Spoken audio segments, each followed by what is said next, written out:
guys think, well, I could get into a fight. I would do well because I get really angry. Or they say, you don't know, he's really strong when he's mad. Or, this guy's more enthusiastic than the other, he's going to win the fight. And to a fighter, hearing that, it's like saying, that's a weakness. I'd be good at the guitar because, dude, when I hear good music, I hit mosh pits and I, jump around like crazy people. It's like, no, dude, someone who studies guitar is going to be a million times better than you, no matter how enthusiastic you are. And unless that enthusiasm turns into practice. So this guy was a wrestler, and I was nothing. And he would have won the takedown, he would have taken the top mount, and then he would have done anything he wanted. That's how that fight would have gone. No. The way that fight would have gone in fucking Wings of Redemption's world is I'd had me a handful of nuts like Charles Bronson. Hell fucking yeah. I was telling you about that today.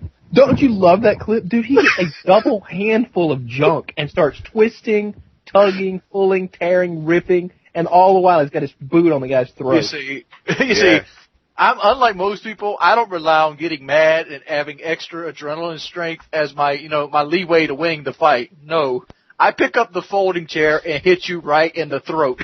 He's doing old WWF style. You guys want to hear prison guard stories? Why not? What's up? Hey, I got a question. I was wondering. The ending of that story we just told makes me pretty sure that Jennifer Frank sucks a mean dick. I think we're Facebook friends now. I'm not sure. We definitely have friends in common. I can imagine this captain of the wrestling team showing up at Wings door tomorrow morning as soon as his podcast goes live and is tensing his knuckles. Might not be the best idea for him. I have weapons in my house. Wings just stands there with a shotty. By the way, Jennifer Frank, if you're out there anywhere, I'm in Northeast Georgia, and I don't mind slapping a girl if that's what you're really looking for. I know this fetish. She's married with kids. She looks good, though. Sounds like fun to me. I live by myself, so I answered the fucking door with the shotgun. Always? Always. I don't care if it's the mailman, the UPS guy. I don't hold it out here. I got one of these. You better not fuck with me. I keep it behind the door and crack the door open. What you need? Wings, what kind of shit is that? All right, I'm usually right behind you pretty much all the time. You're like, yeah, I took the gun. Got the gun in my car. Yeah, I'll shoot a dude. I don't care. But you answer the door with a gun? They don't know I have it until they want to start shit, which has never happened. Yeah, that's even better.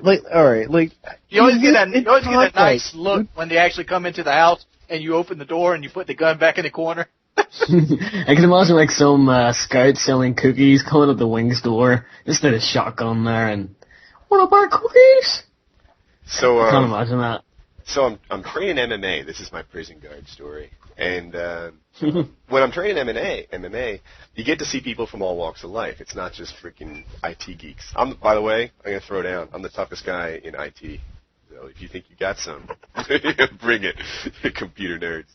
So, anyway, so I'm working out with these prison guards, and I'm telling them, hey, how does this work? How do the things that we do here translate into prison fights? And he's like, they wouldn't help. And I'm like, why not? I don't get this. I'm sure you've got better hands, and people who are athletic in general can sometimes have good hands. But athletic in general without any training or knowledge almost never translates into a good ground game. So I'm like, I'm sure you've got better hands, and there's no doubt your ground game is miles above your regular crypt or whoever's in the prison with him. And he says, no, that's how prison fights go down. What they do is they put a lock in a sock and they hit you on the head from behind, and you'd never know it was coming, or they might stab you with a shiv, and that's how prison fights begin. And he's like, just because I've got better head movement than this guy, it's not going to work out. Lock in a sock while you're looking the other way. And, I have but there's more. I have a great story as soon as you're done with this one. Yeah, so I asked him about the whole anal sex thing, and I was like, let's say a guy like me goes into prison. What's my strategy? What do I do here? And he gave me a couple. He's like, one, you can either kind of just get down with it and pick the guy that you want to be, and then he'll protect you, or you can work your way to solitary. And if you want to get to solitary, you can attack someone, Even if you lose the fight, you'll attack the guy and you'll make your way to solitary. Or you can touch a prison guard. He's like, if you just shake him on the shoulder, Or you know how people do that thing where they're like in a standoff about the fight and he kind of flinches in his direction? Yeah. If you do that to a prison guard, that might get you to solitary, or he might be like, fuck you just want to go to solitary and not give it to you. But yeah, there's a great movie. I can't remember what movie it is, but it starts off with the guy going to prison, and he looks over at like all these other prisoners, and they're looking at him like, yeah, you gonna be my bitch, boy. And he's like, damn. And he looks over the prison guard, and he's like, and the prison guard's like, all right, so just come with me. And he just like lays the prison guard out immediately, knocks him out. And they're like, all right, 6 months solitary. And so like 6 months go by, and he's coming out of solitary, and the same group of guys are there like, yeah, boy, you in my world now. He looks at the prison guard, lays him out again. That was a strategy that he gave me. But there was another thing he told me. I was like, hey, does this really happen? Is it a big problem? And he says, yes. And I'm like, well, do you guys stop it? Do you protect people? And he says, no. And he's laughing about it. This guy is like, he's a sick, bad person. And he's telling me if he's like wants to punish someone, he'll say, hey guys, I'm going to cook a burrito here in the office. It's going to take me about 15 minutes. I'll be back. And then he hears him screaming for help. Help! Help! Help! And this guy is giggling as he tells the story, and he's clapping his hands. They're like, help me! Help me! Help me! Help me! And and he's in the office enjoying his burrito, laughing about it, knowing that this guy will, whatever. This guy's out there enjoying somebody else's burrito. Yeah, and it's not a one-on-one situation, right? It's like a 6-on-1, and they all take their turn on this poor guy, and I'm betting he'll never be the same. But that is what American prison is. See, I'd be dead. I would be dead in prison. I would lash out against one of them and get killed by the other 5 afterwards. What if we just sneak a shotgun in somehow? I wouldn't need a fucking shotgun. I would sit my fat ass foot on his throat after I hit him with the lock. Wings is the guy with the lock, by the way. What is it called? A shiv? Yeah. I don't need a shiv. I just stomp on his fucking neck.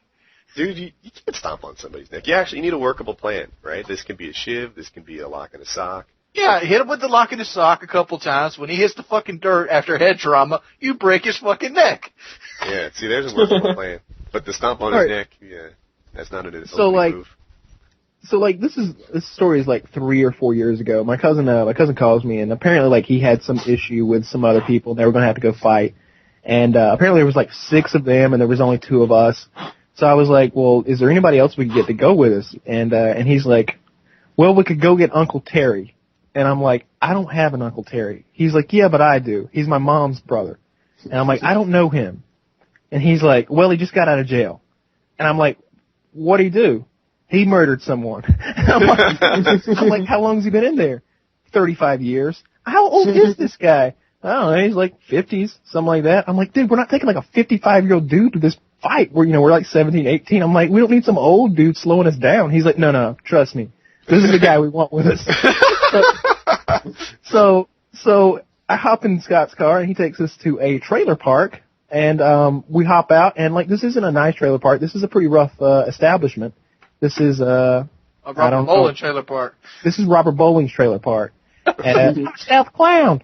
And so we go into this, and all right, this is funny right from the start. We get out of the car, and this figure opens the trailer door and looks down at us and goes, "Who's that out there in that moon wagon?" We're in a Blazer, by the way, so I don't know what the fuck made it a moon wagon. But like Scott goes, "It's me, Uncle Terry." He's like, "Oh, who you got with me?" I got Kyle with me. He's like, well, "Come on in here." So we go into this guy's house, and he's sitting there with his 2 daughters who are like, I don't know, teenagers. One of them has a broken arm, which she got beating up a black girl at school, but that's not how she referred to the individual. And so everybody starts smoking cigarettes, including the young teenage girls.